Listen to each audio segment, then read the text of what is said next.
제자훈련 필독서 중에 하나인 오카나 목사님의 저서 길이라는 책이 있습니다. 그 길이라는 책에 이런 내용이 있습니다.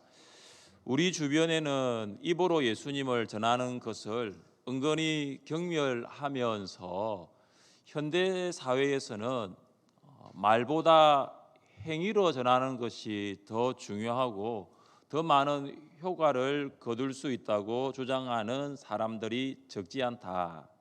그러나 말로 전하지 않는 증거는 성경이 의미하는 증거가 될 수 없다. 그 행동이 아무리 선하고 아름답다고 할지라도 말하지 않는 증거에는 구체적인 예수의 복음이 빠져 있기 때문이다. 예수님을 전하는 것은 성도라는 것을 증명하는 것입니다. 그러니까 예수님을 전하는 사람치고 그 행위가 예수님을 닮아가는 노력을 하지 않는 사람은 거의 없습니다. 우리가 완벽하게 예수님처럼은 살 수 없습니다. 그러나 내가 예수님을 전할 때 나의 행동도 예수님을 닮아갈 수가 있습니다. 사도 바울이 어둡고 추운 로마의 감옥에서 내일을 기약할 수 없는 시간을 보내고 있습니다. 그러나 바울은 절망하거나 좌절하지 않습니다. 그는 인생을 회고하면서 그의 믿음의 아들 디모데에게 편지를 씁니다. 바울이 디모데에게 한 가지를 명령합니다. 이 명령은 마치 유언과도 같습니다. 그런데 바울은 이 명령을 하기 전에 이 세 가지를 전달합니다. 이 세 가지는 신앙에 있어서 아주 중요한 본질에 해당한다라고 볼 수 있습니다. 그래서 우리도 신앙생활을 할 때 이 세 가지를 꼭 기억할 필요가 있습니다. 1절입니다. 하나님 앞과 살아있는 자와 죽은 자를 심판하실 그리스도 예수 앞에서 그가 나타나실 것과 그의 나라를 두고 엄히 명하노니.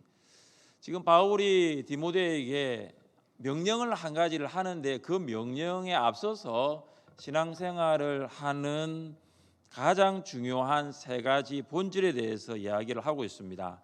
심판하시는 하나님, 다시 오시는 예수님, 완성될 하나님의 나라입니다. 이것은 디모데만 기억할 것이 아니라 우리 모두도 기억해야 합니다.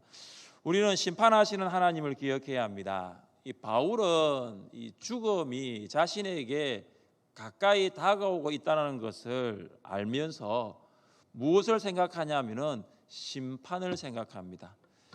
얼마 후면 하나님을 만납니다. 하나님 앞에 서게 될 텐데 그때 어떤 일이 있을까 바울은 생각합니다. 그래서 바울은 복음을 전하면서 이 심판이라는 단어도 함께 말하곤 하였습니다. 이는 우리가 다 반드시 그리스도의 심판대 앞에 나타나게 되어 각각 선악간에 그 몸으로 행한 것을 따라 받으려 함이라. 바울은 하나님의 심판대 앞에 설 것을 생각합니다. 디모데도 우리도 다 하나님의 심판대 앞에 설 것입니다. 하나님의 심판대 앞에 설 것을 한번 생각해 보십시오. 여러분 마음은 어떻습니까? 우리는 생명을 가지고 있습니다. 어떤 사람은 60년, 또 어떤 사람은 80년 혹은 그 이상의 생명을 가지고 삽니다. 우리는 지식을 가지고 있습니다. 어떤 사람은 고등학교, 또 혹은 어떤 사람은 대학교, 그 이하, 그 이상도 될 것입니다. 우리는 재물을 가지고 있습니다. 어떤 사람은 적은 재물, 또 어떤 사람은 많은 재물을 가지고 있습니다. 사람마다 생명, 지식, 이 재물에는 차등이 있습니다. 어떤 사람에게 5달란트, 또 어떤 사람은 2달란트, 어떤 사람은 1달란트를 가진 것과 비슷하다라고 볼 수가 있습니다. 여기서 우리는 생각할 수 있는 질문이 있는데 그것은 누가 우리에게 생명과 누가 우리에게 지식과 그리고 재물을 주셨는가입니다. 성경은 말하고 있습니다. 이는 만물이 주에게서 나오고 주로 말미암고 주에게로 돌아감이라. 생명과 지식과 재물은 하나님에게서 나왔습니다. 사람마다 차등은 있습니다. 그러나 누구도 나는 아무것도 받지 못했습니다 말할 수 없습니다. 하나님께서 차등하여 주셨지만 우리 모두는 생명, 지식, 재물을 소유하고 있습니다. 사랑하는 성도 여러분, 생명, 지식, 재물이 하나님으로부터 나왔다는 것을 여러분 아십니까?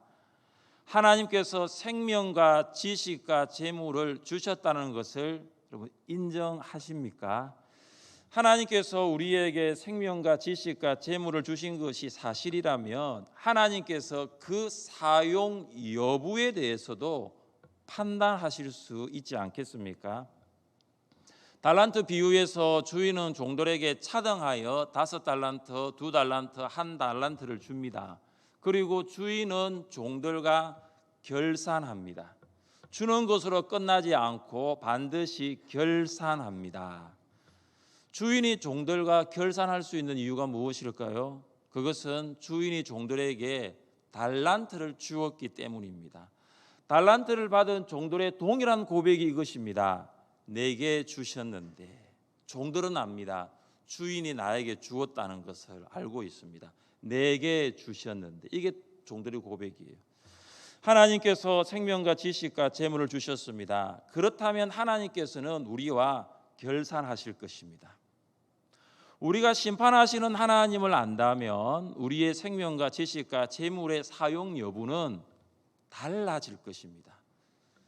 55년을 살았던 영국의 설교자 조지 휘필드의 고백입니다. 나는 녹슬어 없어지기보다는 닳아서 없어지기를 원하노라. 휘필드는 하나님께서 주신 것으로 아무것도 하지 않은 것이 아니라 녹슬어 사라지는 인생으로도 살지도 않기를 원했습니다. 그는 오직 하나님의 일을 하는 인생으로 살았습니다. 그래서 휘필드는 설교자로서 죽는 날까지 하나님의 말씀을 전하였습니다. 사랑하는 성도 여러분, 하나님께서 주신 것으로 나의 일을 하고 있습니까? 하나님의 일을 하고 있습니까? 하나님이 주신 것으로 하나님의 일을 하십시오. 하나님께서 주신 것으로 낭비하는 인생 되지 말고 치열하게 살아가십시오. 우리에게 생명과 지식과 재물을 주신 하나님께서는 우리를 심판하실 것입니다. 우리는 다시 오시는 예수님을 기억해야 합니다. 예수님이 성천하신 후 천사들이 하늘을 쳐다보고 있는 제자들에게 무엇이라 말했습니까? 너희 가운데서 하늘로 올려지신 이 예수는 하늘로 가심을 본 그대로 오시리라. 예수님은 제자들이 본 그대로 다시 오십니다. 예수님의 재림은 어린 아이의 모습이 아니라 세상을 심판하실 왕으로 오십니다. 밤모섬에서 유배 생활을 하였던 사도 요한이 우리에게 무엇을 약속하고 있습니까? 볼지어다 그가 구름을 타고 오시리라. 각 사람의 눈이 그를 보겠고 그를 찌른 자들도 볼 것이요 땅에 있는 모든 족속이 그로 말미암아 애곡하리니 그러하리라. 아멘. 우리 예수님은 구름 타고 다시 오십니다. 그래서 유대 베들레헴 사람들만 예수님의 재림을 보는 것이 아니라 모든 족속이, 모든 사람들이 예수님의 재림을 볼 것입니다.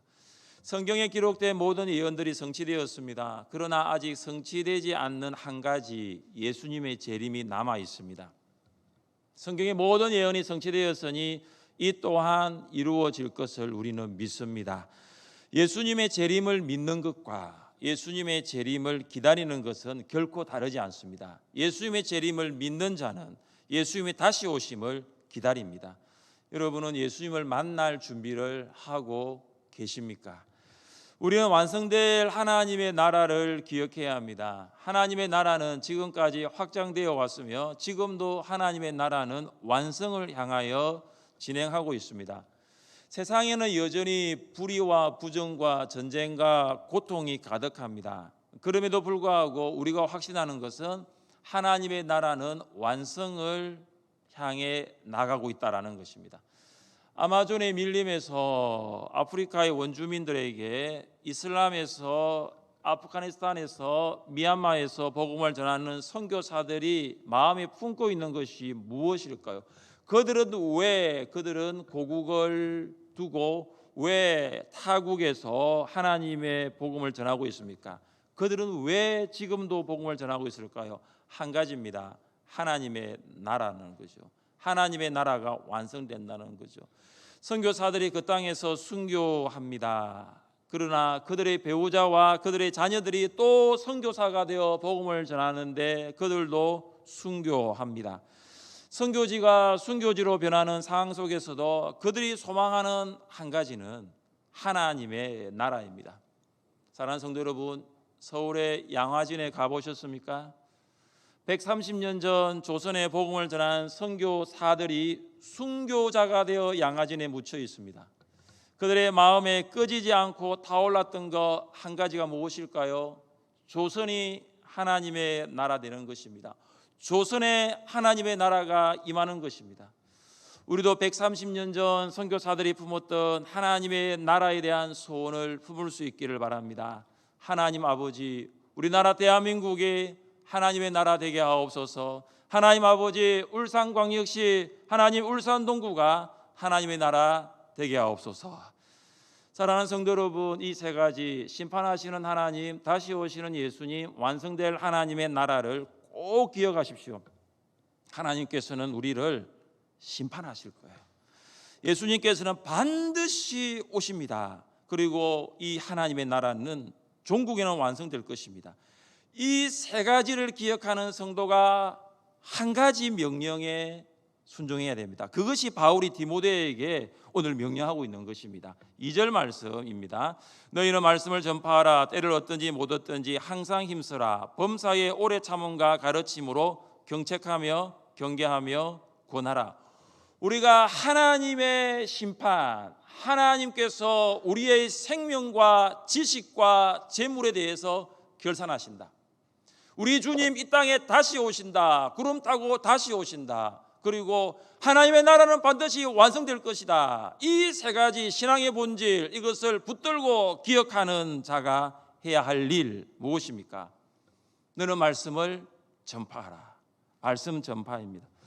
말씀을 전파하는 것보다 더 중요한 일 없습니다. 말씀 전파보다 더 가치 있는 일이 없다라는 것입니다. 바울은 사람들에게 예수님이 그리스도이심을 전파했을 때 그들은 예수님을 그리스도로 믿었고 회심하였습니다. 바울이 그들에게 성경을 가르치고 또 교회를 세웠습니다. 그래서 바울은 가는 곳마다 이 두 가지를 하였습니다. 교회 개척과 제자 훈련입니다. 바울이 교회 개척과 제자 훈련을 할 수 있었던 그 시작이 무엇일까요? 그 시작이 뭐냐면 말씀 전파예요. 바울이 말씀을 전파하지 않았더라면 과연 교회가 시작될 수 있었을까요? 바울의 말씀을 전파하지 않았더라면 과연 성도들이 훈련을 받을 수 있었을까요? 너는 말씀을 전파하라. 이것은 크게 선포하라입니다. 크게 외치라입니다. 왜 바울이 너는 말씀을 전파하라고 합니까? 불신자 중에 한 사람도 말씀을 듣지 못했다는 핑계를 하지 못하게 위하여 너는 크게 말씀을 선포하라입니다. 그들은 교회와 기독교에 대한 편견을 가지고 있습니다. 일부는 사실일 수도 있겠지만 사실이 아닌 것이 더 많습니다. 왜 그렇습니까? 대부분의 불신자들이 말씀을 정확하게 듣지 못했기 때문입니다. 그래서 교회를 정확하게 모르고 있습니다. 말씀을 정확하게 듣지 못했기 때문에 기독교를 정확하게 알지 못하고 있습니다. 그래서 우리는 말씀을 바르게 전파해야 합니다. 바울은 디모데에게 언제 말씀을 전파하라고 합니까? 화요일입니까? 10월 24일입니까? 그렇지 않습니다. 바울은 디모데에게 때를 얻든지 못 얻든지 말씀을 전파하라고 명령하였습니다. 때를 얻든지는 좋은 기회입니다. 때를 못 얻든지는 부적합한 기회, 다시 말해서 적합하지 않는 기회입니다. 여기서 공통적으로 나오는 단어는 기회라는 거예요. 때를 얻는 것도 기회가 되고 때를 못 얻는 것도 기회가 되는 거죠. 그러니까 때를 얻든지 때를 못 얻든지는 둘 다 기회예요. 바울은 디모데에게 말씀을 전할 수 있는 좋은 기회에도 말씀을 전파하고, 말씀을 전할 수 없는 부적합한, 적합하지 않는 기회에도 상관없이 말씀을 전하라고 하고 있습니다. 성경을 보면 말씀을 전할 수 있었던 좋은 기회는 거의 없었습니다. 타락 이후 세상은 악으로 가득 찼습니다. 사람들은 하나님을 떠나 하나님 없이 살아가고 있었습니다. 그러나 말씀은 오히려 좋은 기회가 아닌 적합하지 않는 기회, 그 기회 속에서 말씀은 전파되어 왔습니다. 디모데가 살았던 시대도 좋은 기회는 아니었습니다. 그 시대의 특징이 어떠하였습니까? 우리 3절과 4절 말씀을 함께 읽겠습니다. 때가 이르리니 사람이 바른 교훈을 받지 아니하며 귀가 가려워서 자기의 사욕을 따를 서성을 많이 두고 또 그 길을 진리에서 돌이켜 허탄한 이야기를 따르리라. 아멘. 3절에서 말하는 때가 이르리니, 이때는 2절에서 말하는 때와 같은 것입니다. 그러니까 디모데의 때도 말씀을 전하기 어려운 때, 말씀을 전하기에 부적합한 때, 말씀을 전하기에 적합하지 않는 그 때였다는 것입니다. 사람들은 바른 교훈을 듣지 않으려고 하였습니다. 이 바른 교훈은 성경의 진리를 말하는 것인데, 이것은 인간이 죄인이라고 가르치기 때문입니다. 죄인이라는 말을 듣고 마음 편할 사람이 누가 있겠습니까?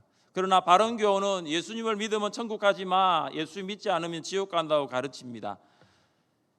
바른 교훈은 하나님께 갈 수 있는 유일한 길이 예수님밖에 없다고 말씀합니다. 죄, 지옥 이런 걸 듣는 사람 마음이 불편할 수밖에 없습니다. 그래서 사람들은 자신들이 좋아하는 이야기, 자기의 귀를 즐겁게 하는 그 말만 들으려고 합니다. 그러니까 부담의 말이 아니라 내 마음을 만족하게 하는 말을 듣고 싶어 합니다. 그들은 이런 말을 해주는 사람을 또한 만나기를 원합니다. 요즘 사람들 어떤 이야기 하십니까? 오징어 게임. 오징어 게임 보셨습니까? 저는 못 봤습니다. 근데 이 오징어 게임을 이야기를 하는 사람을 제가 만났는데요, 얼마나 이야기를 잘하는지요. 저는 사실 듣기 싫었어요. 그런데 왜냐하면은 그 내용 자체가 성경적이지 않았기 때문에. 그런데 이분이 이야기를 얼마나 많이 하는지 거의 다 들었던 것 같아요. 그 내용을. 저는 복음을 좀 듣고 싶었는데 본의 아니게 오징어 게임 이야기를 막 들었습니다. 건물 이야기, 땅 이야기, 주식, 투자 이야기, 진로, 취업 이야기, 여행, 영화 이야기, 카페, 음식 이야기, 그리고 오징어 게임 이야기. 이게 요즘 세상의 트렌드입니다.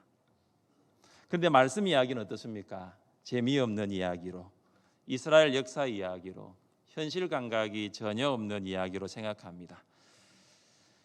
사람들이 말씀에 대한 무관심, 말씀에서 돌이키려고 한다면 우리는 어떻게 해야 할까요? 우리도 말씀에 무관심해야 합니까? 우리도 말씀에서 돌이켜야 합니까? 그렇지가 않습니다. 구원받은 우리가 말씀에 관심을 갖지 않는다면 누가 말씀에 관심을 갖겠습니까? 그래서 말씀에서 돌아서면 안 됩니다. 우리는 때를 얻든지 못 얻든지 말씀을 선포해야 합니다. 우리는 듣든지 아니 듣든지 말씀을 전해야 합니다. 우리는 심지어 그들이 관심이 있든지 없든지 말씀을 선포해야 합니다. 왜냐하면 성경은 진리이기 때문입니다. 성경은 신앙과 생활의 기준이 됩니다. 기준이 상실한 이 시대에 말씀이 기준임을 선포해야 합니다. 모든 사람에게 예수 그리스도가 구원자와 주님이심을 전파해야 합니다. 예수 그리스도를 만나면 이 죄의 문제, 이 죽음의 문제가 해결된다는 소식을 알려야 합니다. 어떤 가정이 있었습니다. 결혼한 지 23년이 되었는데 아내는 한 번도 남편으로부터 월급을 제대로 받아본 적이 없었다고 합니다.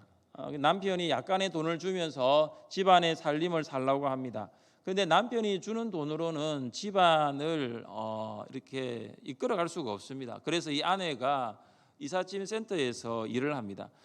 그런데 이삿짐 센터에서 일을 하면서 후에 이 아내가 알게 된 것이 뭐냐면 남편이 다른 여자를 만나고 있다는 것을 알게 됩니다.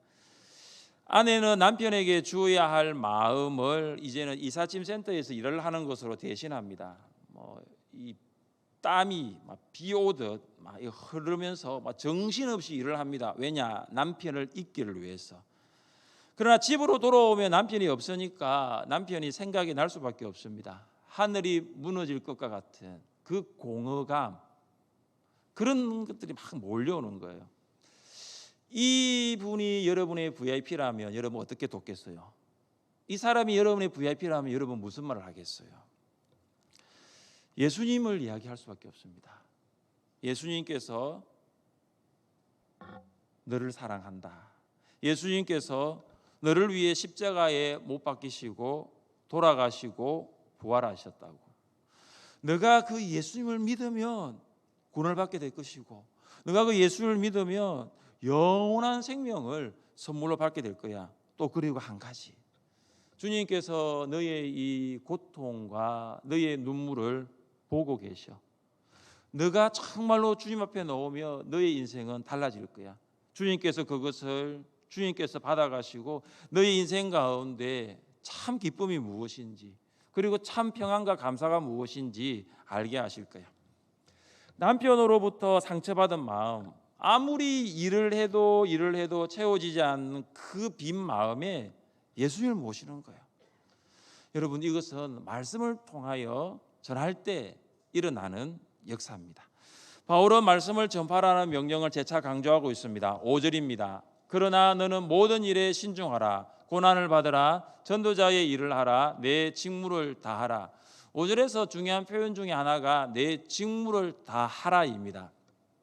직무를 다하기 위해서는 신중해야 합니다. 직무를 다하기 위해서는 고난도 견뎌야 합니다. 직무는 사명이라고 볼 수 있습니다. 사명은 모든 것을 다 드려도 아깝지 않는 것입니다. 사명은 인생의 경주를 다한 후에도 내가 후회하지 않을 수 있는 것입니다. 모든 것을 다 바쳐 인생의 경주를 달리게 만들었던 바울의 사명이 무엇이었습니까? 우리 같이 한번 읽겠습니다. 내가 달려갈 길과 주 예수께 받은 사명 곧 하나님의 은혜의 복음을 증언하는 일을 마치려 하면은 나의 생명조차 조금 더 귀한 것으로 여기지 아니하노라. 아멘. 바울의 사명, 생명보다 귀한 바울의 사명, 생명과 바꿀 수 있는 바울의 사명 무엇이었습니까?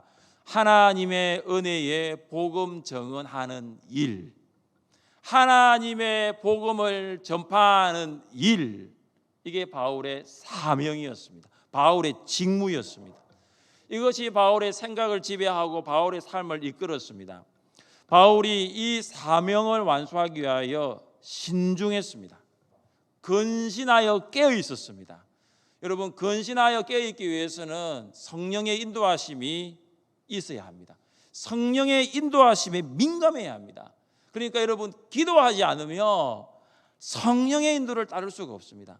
기도하지 않으면 성령의 인도를 알 수가 없어요. 성령의 인도하심에 민감해야지 말씀을 전파할 수 있고, 그리고 직무, 사명을 완수할 수 있는 거예요. 바울은 1차 전도여행을 통하여 예수님을 믿은 성도들을 양육하고 교회를 돌아보기 위하여 2차 전도여행을 계획했습니다. 그런데 성령께서 바울의 사역을 막으셨습니다. 그때 밤에 바울은 마게도냐 사람이 건너와서 우리를 도우라, 이 환상을 봅니다. 바울은 이 환상을 통하여 마게도냐로 향하신 하나님의 부르심이 있다는 것을 확신하고 전도 여행의 일정을 완전히 바꿉니다. 성령의 인도에 순종한 것입니다. 바울은 사명을 완수하기 위하여 고난을 받습니다. 매도 맞습니다. 돌에도 맞았습니다. 배도 고팠습니다. 목말랐습니다. 추웠습니다. 자지 못했습니다. 다메섹에서 복음을 전할 때에 다메섹 왕을 피해서 광주리를 타고 다메섹 성을 내려온 적도 있습니다. 바울을 죽이기 위하여 40명의 결사대가 있었고 로마로 압송되는 과정에서는 배가 광풍에 파손된 적도 있습니다. 사명을 감당하고 말씀을 전파할 때에 고난이 있었어요. 그러나 하나님께서는 이 고난 가운데서도 바울을 보호하셨습니다. 말씀 전파는 예수님을 믿고 구원받은 모든 성도에게 주신 사명입니다. 예수님께서 우리에게 명령하십니다. 그러므로 너희는 가서 모든 민족을 제자로 삼아 아버지와 아들과 성령의 이름으로 세례를 베풀고 내가 너희에게 분부한 모든 것을 가르쳐 지키게 하라. 볼지어다 내가 세상 끝날까지 너희와 항상 함께 있으리라. 가장 먼저 나오는 표현이 뭐냐면 너희는 가서, 고예요. 고. 너희는 가서 말씀을 전파하기 위해는 가야 하는 거예요. VIP들이 오는 것을 기다리지 마십시오. 그들은 오지 않습니다. 우리가 가야 합니다. 우리가 가야 VIP를 만날 수 있고 우리가 그들을 만나야 복음을 전파할 수 있는 거예요. 지금으로부터 155년 전 1866년 9월 5일 제너럴 셔먼호는 서해안 대동강을 거슬러 올라가다가 평양 인근에 정박합니다. 제너럴 셔먼호는 조선 관리의 저지와 경고를 무시한 채 이 대포를 쏘는 듯 난폭한 행동을 하다가 결국은 자초됩니다. 배가 불길에 휩싸여 있게 되고 선원들은 그 불 때문에 타 죽거나 또 살기 위해서 배에서 이 대동강으로 뛰어내립니다. 한편 토마스 선교사는 혼자 배 안에 남아 무릎을 꿇고 하나님께 기도합니다. 그는 아주 침착한 태도로 큰 상자를 가판 위로 끌어올립니다. 그리고 성경 한 권 한 권을 대동강 언덕을 향하여 힘껏 던지면서 이렇게 크게 외칩니다. 예수, 예수, 예수. 토마스 선교사의 옷에도 불이 붙었고 그의 머리카락도 타기 시작합니다. 견디다 못한 토마스 선교사는 마지막 남은 성경 한 권을 가슴에 품고 배에서 뛰어내립니다. 관원들이 물에 빠진 토마스 선교사를 끌고 나옵니다. 그는 백사장에 두 무릎을 꿇고 머리 숙여 기도드리기 시작합니다. 기도를 다 마친 후에 가슴을 더듬으면서 품 안에 있던 성경을 꺼내어 바로 앞에 선 그 병사에게 건넵니다. 이 병사가 성경을 읽고 예수님을 믿게 되어 장로가 된 박춘권 장로입니다. 대동강에 배 구경을 하러 왔던 최치량은 박영식에게 그 성경을 전하는데 이 박영식은 성경을 찢어 집에 벽지로 바릅니다. 이 집이 평양 최초의 교회 늘다리골 예배당이 되고 늘다리골 예배당은 평양 대부흥의 진원지였던 장대현 교회가 됩니다. 토마스 선교사는 때를 얻지는 못했습니다. 때를 못 얻었습니다. 복음을 전하기 위하여 부적합한 때였습니다. 결코 적합하지 않는 때였습니다. 그러나 때를 못 얻었지만 말씀을 전하였습니다. 그는 대동강에 모인 사람들이 다 들을 수 있도록 큰 소리로 외쳤습니다. 예수, 예수, 예수. 말씀 전파는 평양의 영적 지도와 조선의 영적 기상도를 바꾸어 놓았습니다. 사람들이 말씀을 듣고 예수를 믿어 구원받았고 교회가 세워져 말씀의 전파의 전진기지가 되었습니다. 사랑하는 성도 여러분, 전파하는 자가 없이 어찌 들으리요? 전파하는 자가 없이 어찌 들으리요? 전파하는 사람이 없으면 들을 수 없습니다. 말씀을 듣기 위해서는 반드시 전파자가 필요합니다. 이제는 여러분이 말씀을 전파할 차례입니다. 이제는 여러분 순서예요. 말씀 전파자가 되어 주십시오. 여러분의 말씀을 전파하지 아니하면 누가 말씀을 전파하겠습니까? 전파자가 없이 어찌 듣는 자가 있겠습니까? 말씀을 전파하는 여러분 될 수 있기를 주님의 이름으로 축복합니다.